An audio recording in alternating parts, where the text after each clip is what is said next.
Sonic Weekly, welcome back to the show. Hello, you rang. Sonic Weekly here. Grant, one of your hosts, and along with me here every week, most weeks, all the weeks. This week, it's Bo. Speed me up. Hey, what is the show about? It's mostly about Sonic. When does it come out? Well, it's mostly weekly. It's Sonic Weekly. It's pretty easy. 1 and 1 equals 3. That's how it works, because there's 3 of us, and out of the shadows, into the spotlight, star of the show, David the Lurker. Hi, David.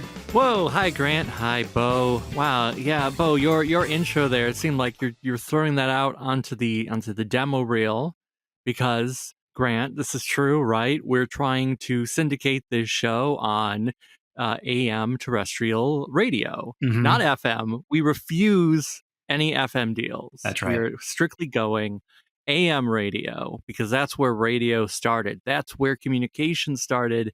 If you don't count all the printed media before the invention of the radio. That's right. And I don't. I think some listeners may be tuning in. They're new. They're trying to check it out. They're jumping into the ocean. Like they need someone to hang on to. They need the introduction of, hey, what is this? This is a podcast. Yeah. This is a recorded show that you listen to on really any device. Yeah. You could watch it on YouTube. We're going to give you all the information about that later in the show. Don't worry about it. Just sit back and relax. You don't have to do anything. Yeah. Right. At this point, you have had your Novocaine. You are on your back. You are in the dentist's office. Ooh. Things are going great. Never mind that Novocaine part. I'm realizing I just saw a billboard and then that was on my mind. The movie Novocaine has not brought you this podcast. It's just a billboard that is in Los Angeles. It's the movie about the guy who can't feel pain with the guy from The Boys. Oh. And the tagline is Nathan Kane can't feel pain, and the movie's called Novocaine. Again, not a paid endorsement, just a pretty good billboard that I remember. Feel free to cut all of that. No, I think we should focus on it more. I have a very long, involved story that I will tell to you guys separately about not Novocaine, not cocaine, but another chemical that ends in cane. Candy canes. Michael Caine. Michael Caine. Why do we fall down, David? Why do we fall down? Oh, because nobody mopped the floor. We could get back up, Master Bruce Wayne. New tradition in the show is me apologizing about my ignorance for Galaxy Force 2. So shout out to commenter, listener, JMB Sonic 10. They commented, Galaxy Force 2 got a 3D release on the 3DS. I played it a bunch. This was the missing link in my mind. This is why it seemed so preposterous to me. I did not realize there had been a recent port of the game, and a good one, I guess, at that on the 3DS. Did not know. Now I do. So I see that there are indeed legit, young, breathing, walking among us Galaxy Force 2 fans. We see you. Hope you're enjoying the Crossworlds reference. Thank you. Goodbye. Good night. I'm sorry. And I think at this point, we are willing to learn. And if you want to invite us into your Galaxy Force 2 Discord and just like show us what it is about this game that you love, we are receptive to that. And I, for one, will be the ambassador for Sonic Weekly to the Galaxy Force 2 fandom. It's a role I've served before. Super Magnetic Neo fandom, they're fellow travelers here. The Clockwork Knight, those are they're good friends. Yeah, you're the missionary. Bring them into the family. Yeah, Bo is the best of us, and the face. And actually, there's another comment on a separate episode, but at Commando Night 200 says, "It's okay, guys." Vis-a-vis the mix-up with Galaxy Force 2.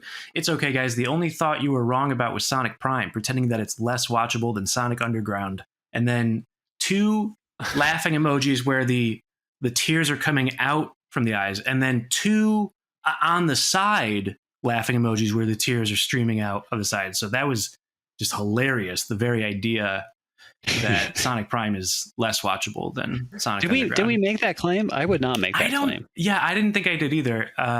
And I doubt that David did. I might have. I might have made that claim. Really? I think it was partly in jest, I guess, because technically Prime is more competently put together, but at the same time, if I had to choose between watching an episode of Prime and watching an episode of Underground, I think I'd go for Underground just because it's insane. Yeah. And like there's that charm of the, because Underground is definitely not the best of the 3D shows. It is the worst of the three. I do not prefer it. Easily. But it's so strange and it wants to be so many things and it's failing at so many things. But sometimes those songs do get stuck in your head. Also, it's really weird and gross. All of the original characters for that show are gross looking. And I don't know why. It's like they all have bumps and are oozing. That was a trend in animation late 90s. Like, right. As a reaction to the like hyper clean Disney animation. But for anyone, you got your Ren and Stimpies, you got your real monsters, you got your Rugrats. Yeah. I mean that is true. I guess it just sticks out more with Sonic. Like for anyone who sits there and goes, "Oh, Princess Sally doesn't match the Sonic aesthetic," it's like, no, I think she matches fine. Like you haven't sat down and watched an episode of Underground. You would never again complain about the look of Princess Sally. Princess Sally doesn't wear gloves. It will always bother me. Why do Sonic and Tails wear Mickey Mouse gloves, but nobody else does? That's very strange. Well, just give everyone gloves, Yes, that's an easy fix. I'm going to make a stronger claim, which is the best episode of Underground is worse than the worst episode of Prime. Whoa. That's pretty wild. I don't know if because I think you could make the valid criticism that Prime is a little boring. Granted, but I think I mentioned when Sonic Prime was fresh and new that it hits different with the 7-year-old set. They need a little bit of that repetition. They need it to feel a little samey from episode to episode. And, my older son and I did watch through Underground, but we did refer to it as, oh, do you want to watch the bad one for a little bit? Yeah, sure. Why not? Yeah. Right. Well, there's repetition in that show, right? Like the animation errors, those are repeated often. Yeah.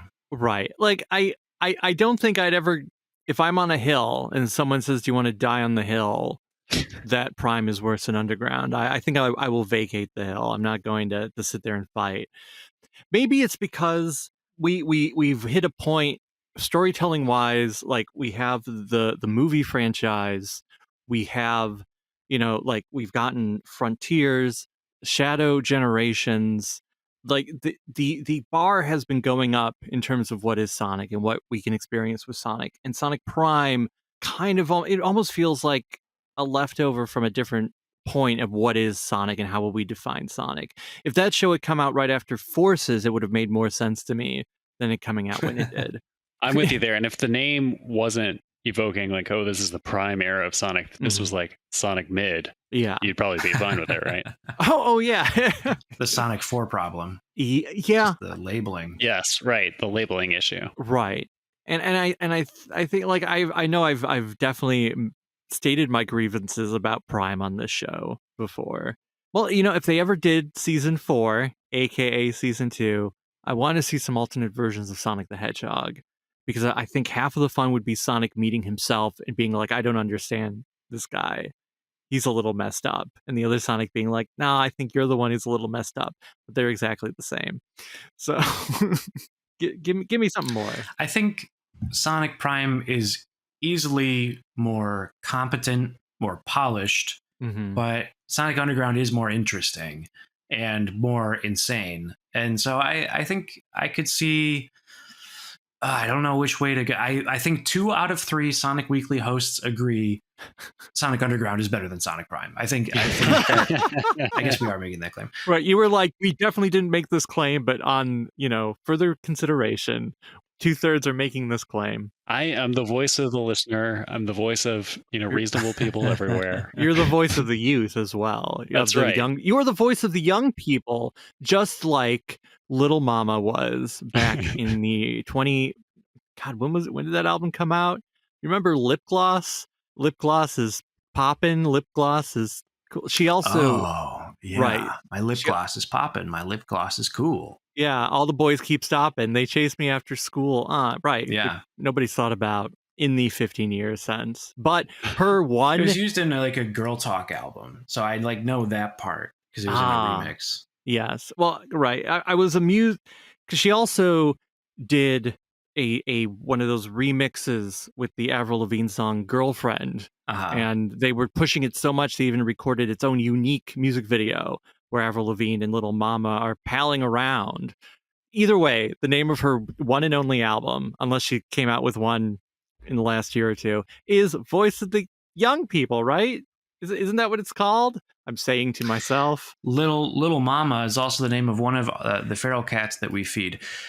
Hey, you know what's fascinating is that sometimes we do the mailbag section at the end of the show. However, this week, we have a letter from one of the executive producers of the show. And you could be an executive producer by donating to the Ko-fi.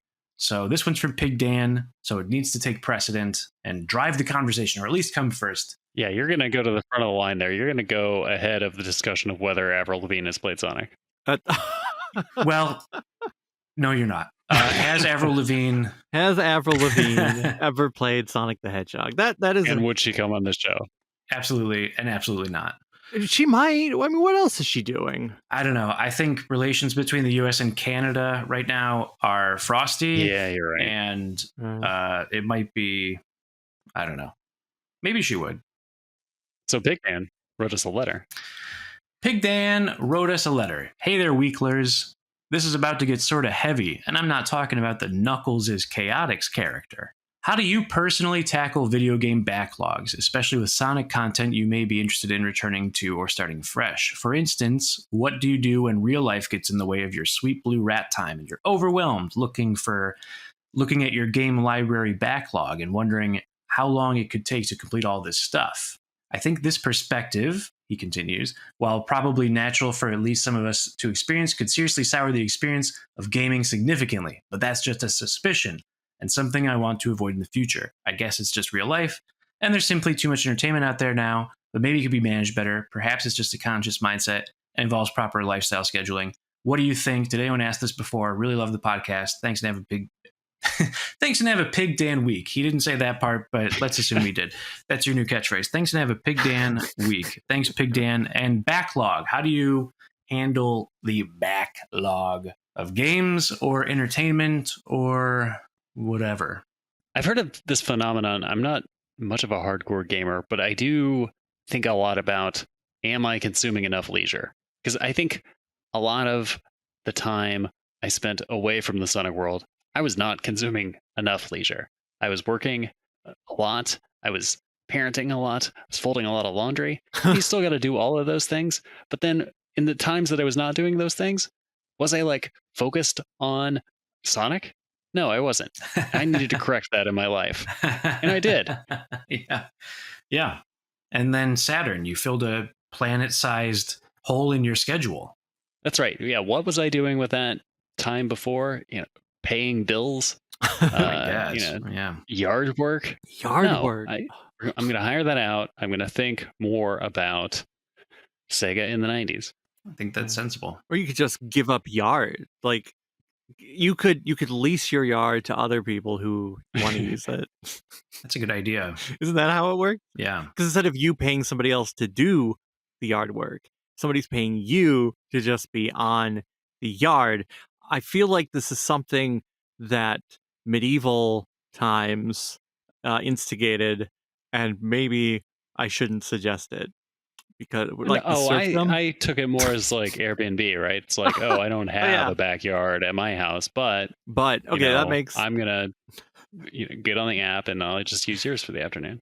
And the reason that you would lease out your backyard is because you would be very strict with the rules about campground rules of like, you've got to make sure that it's cleaner than how you found it. Mm-hmm. So you have the problem of, I've got a backyard that needs cleaning.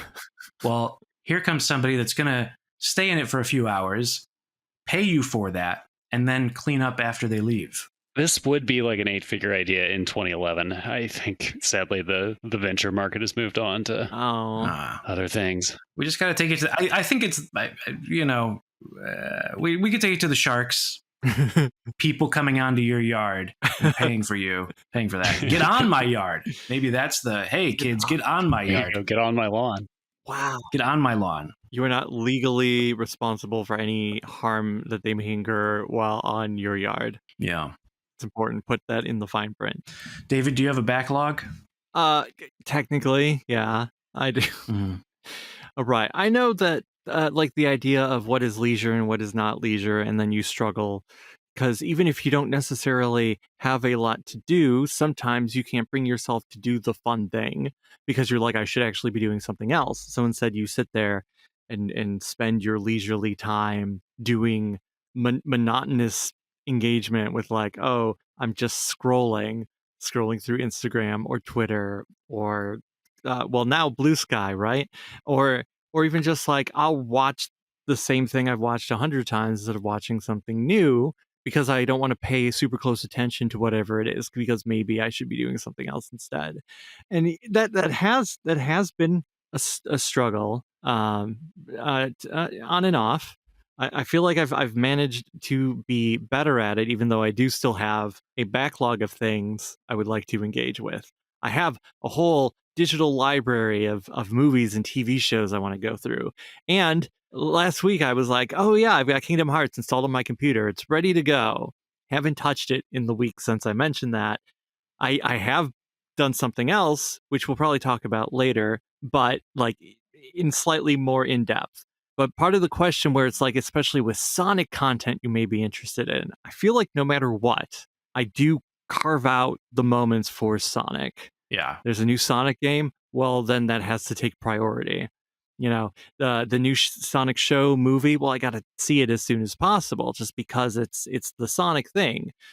And, you know, interested in returning to, that's definitely what I've been doing the last few days. Yeah. I skipped one part of the question, although you kind of touched on it. And yeah, Sonic 100% cuts to the front of the line. But PigDan also wondered, when you return after a long hiatus, do you start a new save file or do you struggle through the nonsense you left behind? I think that is always like the tough. That is the tough question. That's the reason I have never finished Twilight Princess. I got that game when it was new, played through about half of it, maybe more than half. Yeah. And then I stopped because of life for whatever reason. You know, like suddenly I don't have as much time to play this game. And I know I'm somewhere. I believe it's a water temple, but I don't remember what's happened story-wise. I don't know what abilities I have or have not gotten. I feel like, oh, I should restart it from the beginning if I'm going back to it at this point. But then there's also that struggle of, now I'm just going to replay something I've already done without finishing it. And that's never fun. But maybe it would be fun because at this point, I have zero memory of anything. Yeah. I have a few games that I've started a number of times, like at least more than twice, and reached a certain, like each time maybe reached a different level of progression, but never completed it. Persona 5 is one of those games for me. And sadly, Skies of Arcadia, I don't think I've ever finished it. I think I did get further along in like the 2006 era, which was long after the Dreamcast had passed on, but I was still playing it anyway, out of spite, right before the Wii came, or right around when the Wii came. And probably some other ones that I'm not thinking of, mostly RPGs. So, new save file. But I think there maybe should be an element of, if it's not a hell yes, it's a no. You should declare backlog bankruptcy and just say, from this point forward, I'm only going to play what I want to play and feel good about it. And also, you should close all of the tabs in your browser, declare tab bankruptcy. Whoa. You should clear all of the emails in your inbox, declare inbox bankruptcy, and just start fresh. Right. It makes it sound so easy. I'm doing some of those things. I have too many tabs open. I can't, the most I'll do is I'll group them and I'll close the group. But I can't. A cluttered tab bar is a cluttered mind. Oh, you gotta hit that middle click. Oh, wow. So how will I remember to go back to my inbox? You got the bookmarks. Control D is right there. The last time I had a zero inbox was when Gmail was still in beta. Oh my! 2004. Right. What number is your inbox? What number is it? Oh, yeah. God. Okay, let's look. Let's Yeah, open up. maybe let's make this interesting. Do we think it's We're gonna play a game. Yeah, do we think it's okay, well give us how many figures is it? How many? Okay, let's see. Well, this isn't 5? 4? 3? It's Easily it's 5. at 4 right now because at one point I made a bunch of labels and things were shifted into them, and I think Okay. even some stuff was marked immediately red because I'm like, I'll never read wherever this comes from. Yeah. So it is currently my main account. Oh wait, hold on, because I have 2 email addresses. Let me go to the other one because that one's older. Oh, that's a lot lower than I thought it was. Maybe. Well, okay. If we're gonna combine the two, Sure. we combine the two. It's in the 5. It's in the 5 Okay. figures at that point. So 10,000 unread. Yeah. I'll go 12. Okay. All right. Now I'm gonna do a little quick math. I have 10,112 unread emails currently across. Well done, Bo. Almost exactly. I mean, directly on the number, which I feel like you did before too when we made a bet about what the Frontiers Metacritic score was going to be. It's true. Everybody trusts me with their passwords, so I can just like go and check.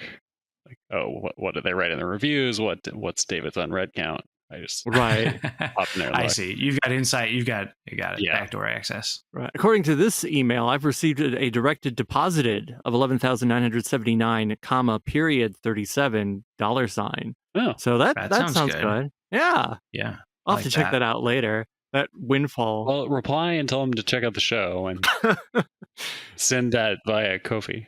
Mm-hmm. That's right. Thanks for the letter, PigDan. And now in reverse order, it's Sega time. It's Rings of Saturn check-in or Rings of Dreamcast. We've been all over the Galaxy Force 2. Mm-hmm. I think we're at Saturn this week, but I could be wrong. I'm thinking about what I want to do next. So last week we talked about the Genki racers, the Highway 2000 and the racing ladies of it all. Mm-hmm. Yeah. And I think I want to dip into my Dreamcast collection now. And you guys remember Arrow Wings? Launch game, flight sim kind of thing from 1999. Yeah. I remember it existed. So this one's from CRI, which was very intimately connected with Sega for a while. They weren't exactly first party, and then maybe CSK owned Sega for a while. It was all very complicated. It's the pre-Sammy era. Anyway, they did a couple of games. One of them is Arrow Wings. It's kind of boring. It's not the most exciting game. You're thinking, oh, I've got these fighter jets. I'm gonna, shoot some stuff. But no, you're just like kind of doing tricks and performing maneuvers. Anyway, this is one of those games where they put out a demo disc early, but they put the whole thing on the demo disc just with some like half-hearted restrictions on what you can select in the menu.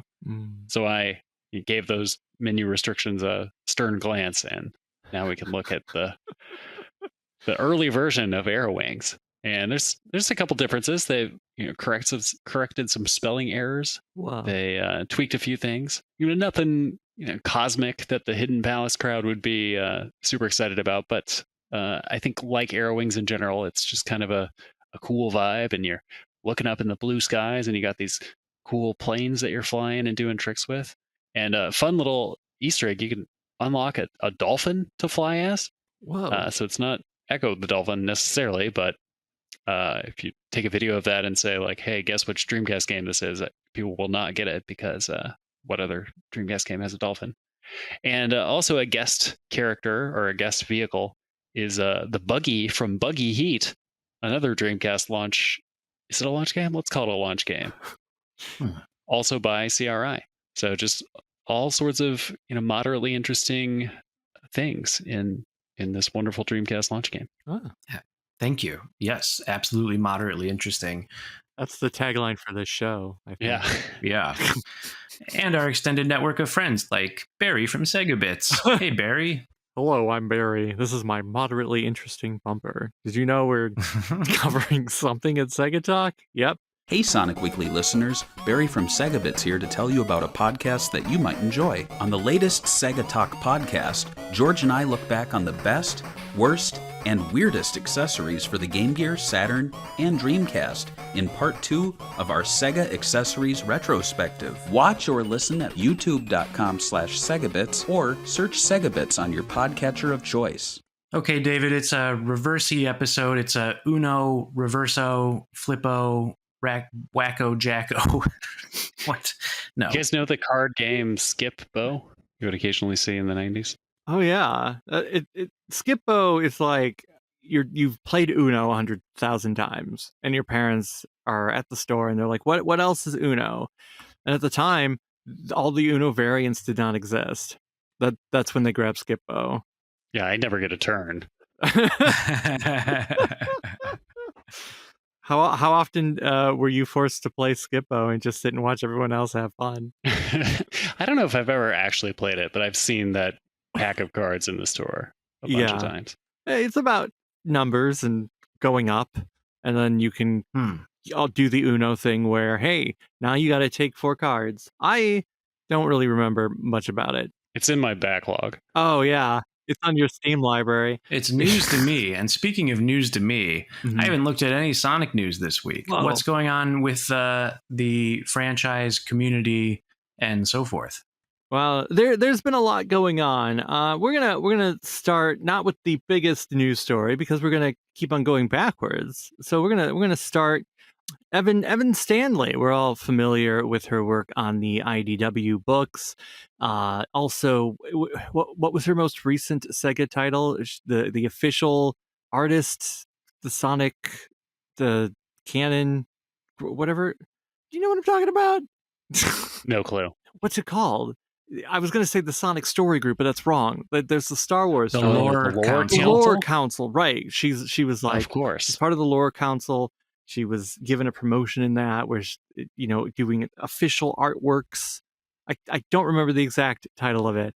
Apologies to Evan Stanley, but she was saying a few things on Twitter. People were asking her about why there seems to be only one book a month coming out of IDW for Sonic the Hedgehog. But I guess because some people have been weird about IDW as a whole. Like, are they doing okay? Are they going out of business? They've had a little bit of financial trouble. There was also the whole thing about Diamond going bankrupt and how some of that debt might somehow go towards IDW and put them in a dangerous place. But then they're like, oh, actually, that won't happen. IDW got caught up in the SPAC boom in the early 2020s also. I think an ill-advised financial transaction. But yeah, there's some, I think, legitimate concern. So she responded to all of that, and she was like, hey, comics are a very volatile business. IDW is not unique in that regard. Sonic kept Archie afloat for a decade, which is true. And they hated it. Oh, they did, but that's the moment Riverdale became a thing. They're like, we're jettisoning Sonic. It's done. If IDW were to get into such dire straits, which they are not, I would assume she'd know, Sonic and TMNT would be the last things to go. Due to Sonic's large, dedicated, multi-generational fan base, the comics are super consistent sellers. This is basically unheard of in Western comics and makes the Sonic books very valuable. And so when somebody asks, well, why is there only the one? Because Archie had 2-3 books a month at one point. The response, Sega doesn't have the manpower available to review more books right now. Hopefully this will change, but it takes a lot of specialized knowledge that only a handful of people currently have. They're needed on many projects, including the games, which rightfully take priority. So, sort of an interesting insight, one that we don't normally get behind the scenes. It sounds like if they were able, we would be getting 2 books a month. We did briefly when there were occasional miniseries like Bad Guys, Scrapnik Island, but when the Fang the Hunter miniseries came out, the main book was put on hold, which I guess leads credence to the idea that maybe that wasn't IDW's decision. It was because Sega couldn't approve 2 books at once, which I understand what is being said here, but at the same time, it does sound a little strange to me. Like, I don't know what they're doing where they couldn't review 2 scripts in a month and identify like, oh, this is okay, this is not okay. But also, I don't work at Sega. I don't know what these people are doing. There has been mentions before where like the comic script is of course written in English, but it has to be translated then into Japanese and then sent over to somebody at Sega of Japan to read and comment on. So that probably adds to the amount of time it takes to go through and approve and make notes, because that is something that other franchises that are primarily English don't have to deal with. I'm of two minds here. On the one hand, I will do it. Sega, send me the book. I will tell you what's good and what's not good. You know, pay me a nominal fee. I'll use some of my Rings of Saturn time and we'll get this done. On the other hand, you know, I kind of see them spending a lot of labor on making sure this IDW license is in good hands, because let's be honest, they were not doing that sort of quality control for a lot of years. And look what happened. So, you know, once bitten, twice shy. I do get it. I really get it.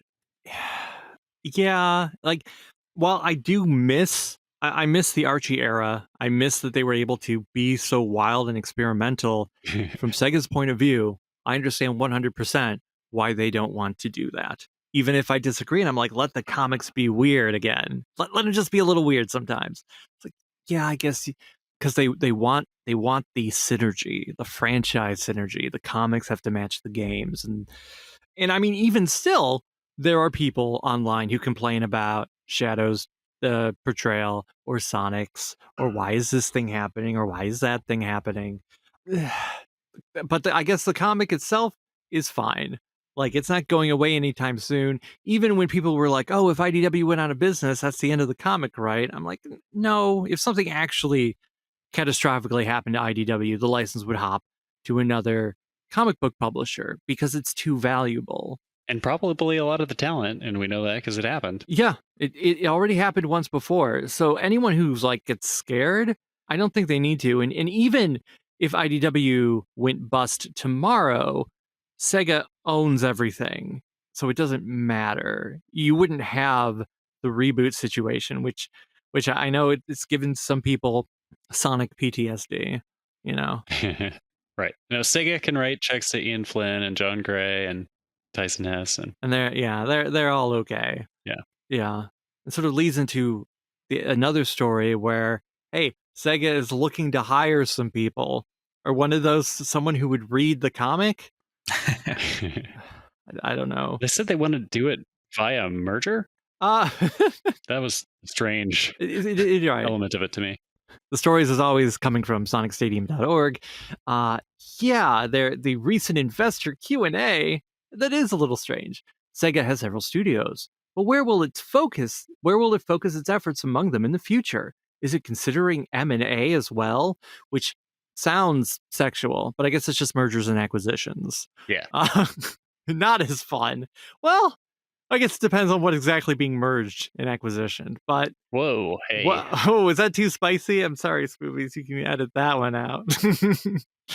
The studios involved in the Sonic and Like a Dragon IPs are short of staff, and we are looking to reinforce personnel through additional hiring and M&A.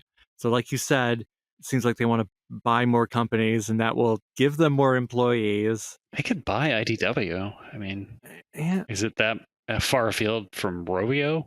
Not really. TMS Entertainment? Yeah, they have an animation studio. Seems, why not? Why not buy a comic book company? Then they'll own all the IDW properties. Like, they're probably going to want an AM radio show. Oh, because they are a multi-generational, so you're going to want something for the kids that are listening to AM radio. And we're not going to sell, okay?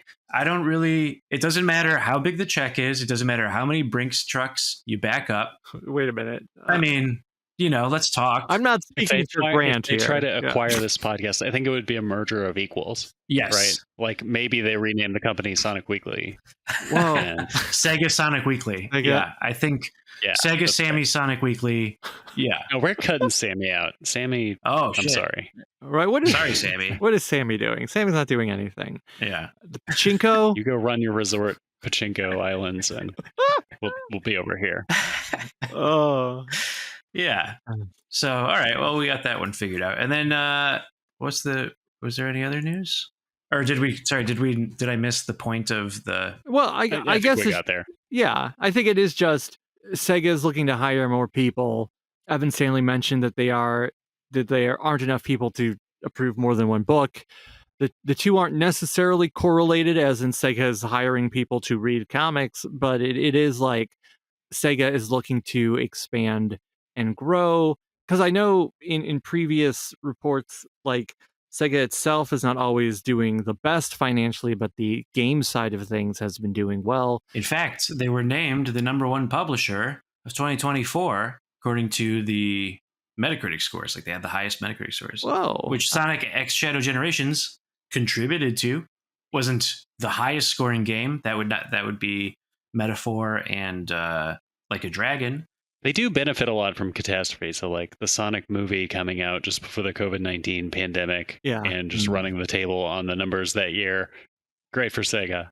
And the rest of the video game industry falling apart over the last 2 years, Sega's left standing. That is true. Chaos is a ladder. Even though I guess not everything that Sega has said, hey, we're making has come out, which is something we wouldn't have mentioned on the show. But last month, it was announced that Football Manager 25, the super game. yeah, canceled. Oh, And they're like, we're just going to focus our efforts on Football Manager 2026. So it's a little strange that a yearly franchise had to be put on the back burner, but at the same time, if there's reasons for this, I did not look too deep into it. I had forgotten this was a thing until I was looking up the news today. They also comment a little bit about Sonic Rumble, because that is being done by Rovio Studios, and they're like, we are currently discussing areas for improvement with Rovio, which were found during the testing process in some regions, and plan to launch the service globally as soon as we can to see the path to make improvements. They're basically saying it's coming. We delayed it for a reason, because it was delayed, and we don't expect a large contribution to profits in our initial plan, because the marketing and other costs for them is expected to be incurred at the same time as the service launches. Thank you, Sega. I love you. I look forward to their launch last November. Yes. I guess the other big story, which, it is hiding out on Sonic Stadium. You just have to scroll down a little bit. Whoa. Grant, you love Sonic Unleashed, right?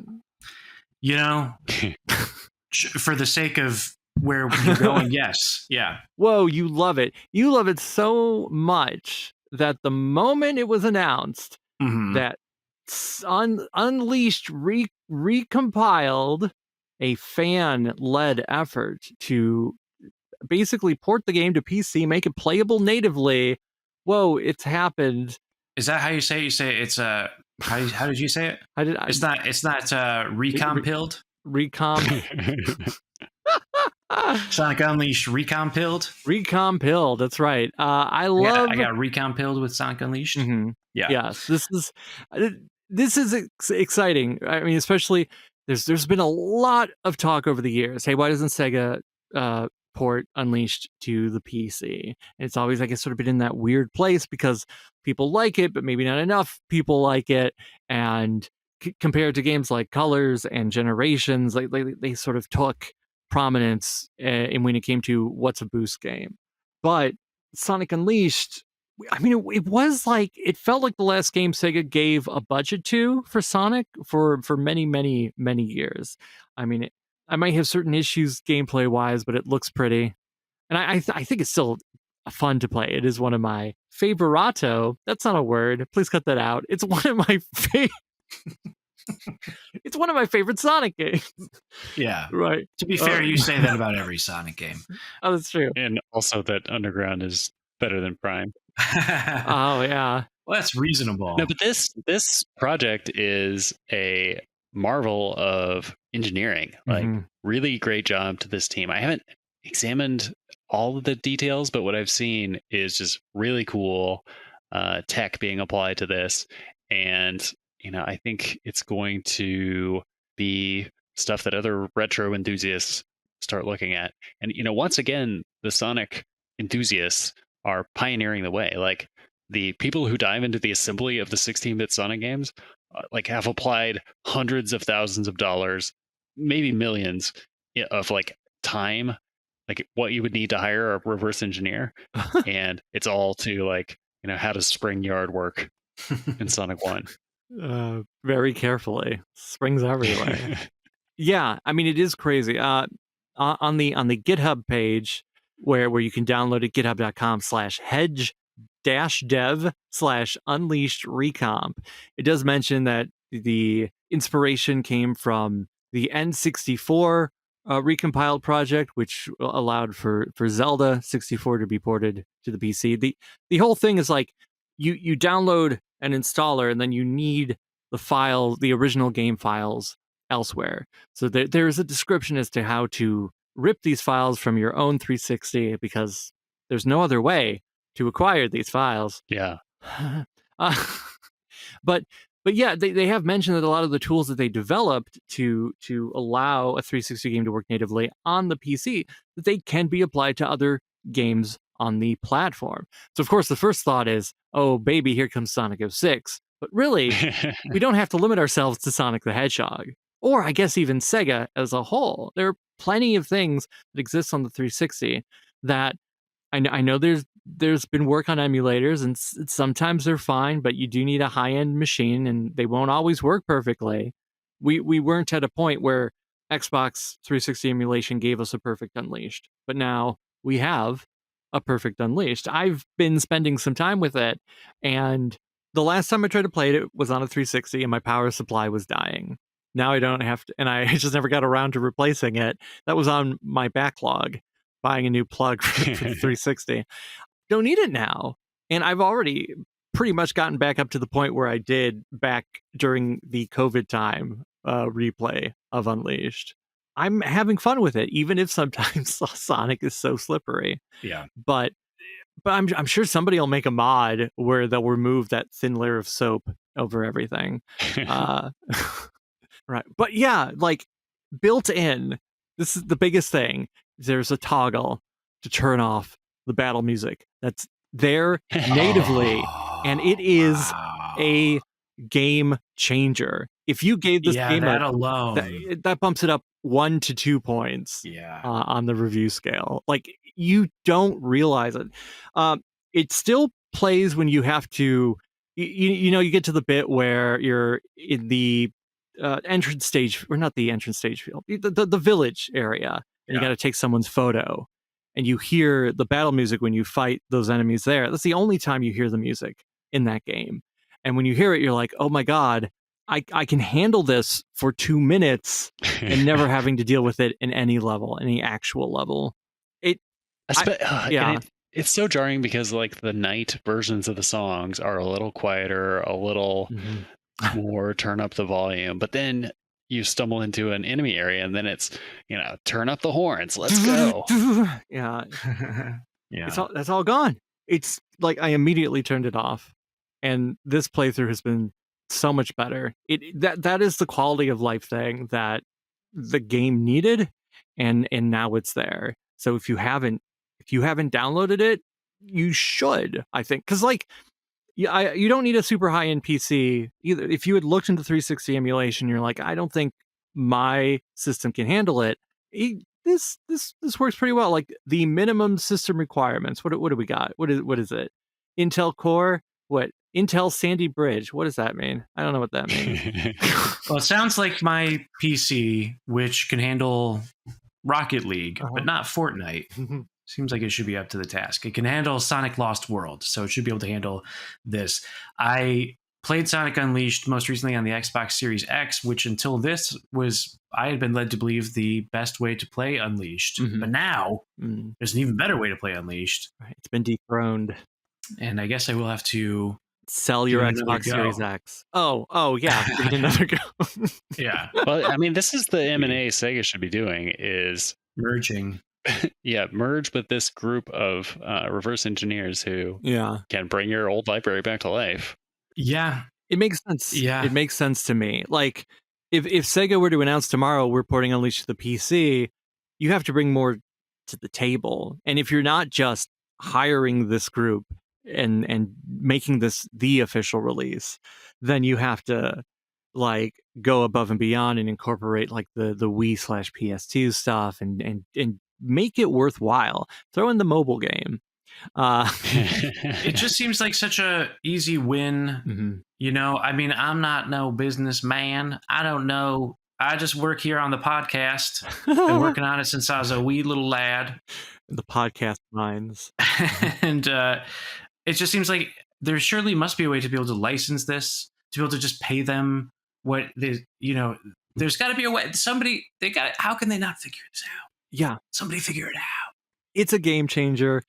Werehog 60 frames a second. It runs smooth. And it looks the best the game has ever looked, I think.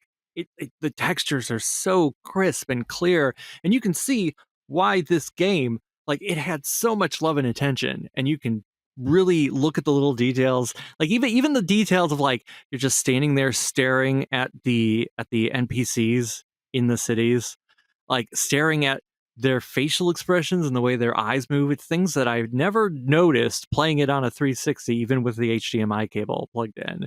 Because I think the first time I went all AV cable for whatever reason. Why not? It's a rebel. I'm a rebel. It's a rebel. I'm the rebel. Like, I don't know how to talk anymore. But yeah, I think it makes all of that work really shine through. And the polish to the world itself, it once again makes me go, I want that sort of polish visually, world building wise in the next mainline Sonic game. Like, what if Sonic Frontiers 2 essentially plays like Frontiers but looks like Unleashed? Yeah. I think I'm into that. Ooh. I'm into that 100%. Your lips to Sega's ears, my friend. Oh my goodness. Right. So when you get hired to read all those Sonic comics, yes, you can tell Azuka to yeah, start getting that idea going. A little water cooler heat. What's the mini series you want most? I think you could do just a Werehog mini book. Ooh, this might be the perfect time to bring back the Werehog. I think Ian mentioned somewhere that he had pitched to Sega the idea of doing comic adaptations of all the main games. Please. And he was told no. Please. You need to do this, please. Yeah, Sega was like, no, let's not do that right now. I think it's an easy ace in the hole. Like, why not like do proper adaptations of all the main games? But with the Unleashed Resurgence, you could do Unleashed, or you could even do like a mini sequel. The one of those little books, was it Sonic and the Tales of Terror, I believe is the name of it. Mm-hmm. There is a mini Unleashed sequel in there where Sonic turns into the Werehog again, and Professor Pickle's there, and it's not the most involved thing in the world, but there's plenty of room to go all in on the Werehog. I mean, heck, Night of the Werehog is a movie, a short that happens during the events of Unleashed, but you never see it in the actual game. There's so much empty space. Yeah. We don't know exactly how long that game goes for, because day turns to night and night turns to day, and there's lots of shenanigans. And Chip, I mean, he's just eating nonstop. So you should do. It's right there. Let's do it next Halloween. Just turn everything into the Werehog. I like it, and I think my add-on to that would be and Knuckles, which is what's Knuckles doing during Unleashed? What's he doing during Lost World? But mostly what's he doing during Unleashed? That's pretty cold to not. I mean, he's probably. I mean, I don't know what he's doing, but maybe he's just like, this is not my problem.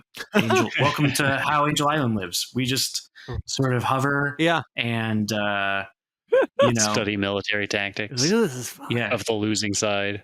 I could probably use the Master Emerald to help you guys collect the Chaos Emeralds if they work in any way similar to the movies, which we've never seen before, but maybe they do.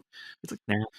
But I'm not going to, because Knuckles is going to have, in this comic series, some other bigger problem that consumes his time, and that's why he's not there. It's Shadow. Shadow's moved into Angel Island. He's living in the Hidden Palace. Yep. And he won't pay rent.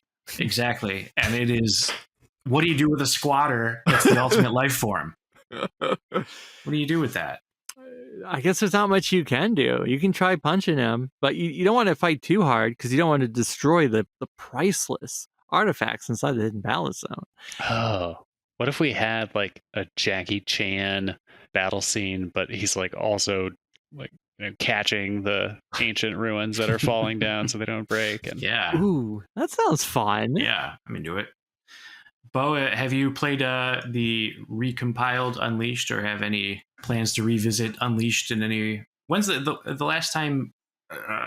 I played it with you on the Xbox Series X. I haven't tried this new one. I guess it's maybe in my backlog. I do have like a 20-year rolling window, so it's not in scope for Rings of Saturn yet, but give it a few years. Got it. All right, you're almost there. 3 years. Yeah. Wow. Wow. Right. It's weird to think about, right? Unleashed will be 20 years old in 3 years. Yeah. It feels like just yesterday. I mean, it still looks like it could have come out yesterday. It looks so good. Yeah. And Frontiers looks so bad. Yeah. Yeah. That's why they just need to transplant. If you could do a mod that just makes the Frontier Islands look like Unleashed zones or areas, right? Yeah. Maybe. But going back to your thing about 06, now that is because the thing that was missing from Project 06 is to me one of the most appealing parts of 06, which is the return of the adventure field. Yeah. That is what gives the game its flavor other than being broken. The game has 2 flavors, broken glass and the most exquisite, lavish, luxurious chocolate cake that is also shaped like shit for some reason, but it is not shit. It is actually delicious. That and broken glass. That's the effect of Sonic 06. And I would love to see that recompiled so that I can maybe remove some of the broken glass. Right, because what Unleashed Recompiled does, it opens the door to mods, and there's already some mods that are out there, like lowering the requirements of the medals and the amount of energy you need to upgrade the characters. So like, I think if you installed that mod like immediately, that would help you. And there's already character swaps. I think there's a mod already that replaces the Werehog with Knuckles. Oh wow! Yeah, gameplay wise. So right. So there's model swapping that's pretty easy. I know some mods had already existed, but they were a pain to try and do with the 360 and everything. Here, much simpler. It uses Hedge mod. So if you've modded any Sonic game that's been released in the last 10 years, you already have the equipment ready to go. Wow. Speaking of equipment ready to go, I think this has been another episode. We're getting pretty good at this show, I think. That's right. It only took 103 episodes to get it smooth, to get it tight, to get it there. We didn't talk about anything involving 103 with Sonic. Just the E-series robots, right? That's the only thing I could have thought of. I guess that's sort of like that's all the well is. It's just the E100 robots. Hey, but you know what? Right. Hey, if you love Unleashed, or if you hate it, or if you do anything, and I always start this one way, but then I always say, hey, you've been listening to another episode, gotten to the end of another episode of Sonic Weekly, and I'm like, the 2 parts never match, and there's no reason to change that now. This is the one part of the show that's always going to be a stumble. Until, of course, I say, hey, if you've enjoyed what you've listened to so far, you should go ahead and subscribe to this show using your podcatcher of choice, be it Apple Podcasts, Spotify, or for the Android, faithful Podcast Addict. Yeah, put it on your phone. And you can rate and review the show right in whatever app you're doing. That helps us out. But if you reject all podcatchers, we're also over on YouTube at Sonic-Weekly, where you can like, comment, and subscribe. Hey, we read a couple of those comments on the show. So that's, it doesn't hurt. Throw some comments our way. And our voices, hey, they're not alone. They are joined by gameplay footage from friend of the show, Jack of Old Games. And if you want to reach out to the show, we've got the email address. It's sonicweeklypodcast@gmail.com. Drop us a line. We do the mailbag section. And the email is the fastest and easiest way to get a link to our Discord server. That's right, where you can hop in and talk other like-minded Sonic the Hedgehog fans about anything up to and including Sonic T. Hedgehog. Whoa. If you enjoy the show and want to help support it in a monetarily fashioned way, financially that is, the cash money, we're over on Ko-fi. We're just Sonic Weekly over there. You can throw in something into the tip jar, or you can become one of our executive producers, just like PigDan, who, wrote in today, Pabsy, Sonikku, SavingThrows, Belgarion, and AltSynth. That's right, $5 a month, and you get some physical goodies from wife of the Grant, Ashlyn. No? You phrasing, terrible phrasing. Wife of the Grant? No? No, the physical. You're not getting physical goodies. I mean, yes, you are, but you're not like that. Stickers. You're getting stickers from the artist known as Ashlyn. Yeah, I could just say you get some physical stickers. Is that better? That's better, yeah. Thank you. Yeah, make it weird. Well, hey, I never meant to make it sound dirty, but... No, it's fine. I guess I was trying to make it like, ooh, what could it be? It's a sticker. Yeah. You get stickers. You get stickers from wife for cool stickers. Hey, thanks, Smoovies, for the edit. Leave it all in. It's good. Okay. Well, thank you, David. Yes, thank you. Thank you, Bo. Thank you, Grant. Thank you, E103 Delta. Oh, that's right. We're going to thank each one of the series until we get to Omega. Do the other ones have names? I guess they all are just the letters. There's a lot of Greek letters. Yeah. Anything else? Any questions? Email us.